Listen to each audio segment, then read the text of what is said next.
Trucks. Sir Handel and Peter Sam had hard work while Skarloey was away. The owner gave them buffers and even bought a diesel named Rusty, but Sir Handel grumbled continually. One day Gordon saw him shunting and laughed. "My controller makes me shunt," Sir Handel said sheepishly, "and take trucks to quarries too. I'm highly sprung and I suffer dreadfully." "Our controllers don't understand our feelings," sympathised Gordon. "Now if you were ill," he winked, "you couldn't go, could you?" "Good idea," said Sir Handel. "I'll try it." "I don't feel well," he groaned next morning. There wasn't time to examine him then, so some of the trucks were coupled behind Peter Sam's coaches, and Rusty promised to follow with the rest. Sniggered Sir Handel, but no one noticed. They were all too busy. Peter Sam didn't mind the extra work. He left his coaches at the top station and trundled cheerfully through the woods. The trucks chattered behind him in an agitated way, but he paid no attention. It might have been better if he had. Slates come from quarries high up in the hills. They travel down in trucks on a steep railway called an incline. Empty trucks at the bottom are hitched to a rope.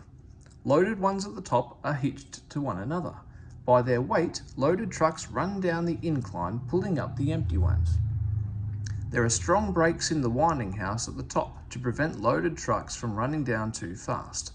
The ropes are very strong too, but in spite of this, trucks sometimes play dangerous tricks. Peter Sam never bumped trucks unless they misbehaved. Sir Handel bumped them even if they were good, so they didn't like him and played tricks whenever they could. Peter Sam pushed the empty trucks to a siding where his fireman hitched them to the rope. Then on another siding he pulled back some loaded trucks. With these in front of him he stood waiting.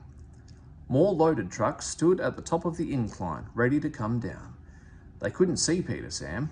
They thought he was Sir Handel and wanted to pay him out. They began to move. "Faster, faster," they grumbled. They reached halfway, gathering speed. "Scrag him," they yelled. "No, no," wailed the empty trucks. "It's Peter Sam, it's Peter Sam." But it was no use. The loaded trucks were straining at the rope. They broke it with a crack. "Hurrah, hurrah," they roared, hurtling down the hill. Peter Sam heard him. He shut his eyes. His driver and fireman crouched in his cab.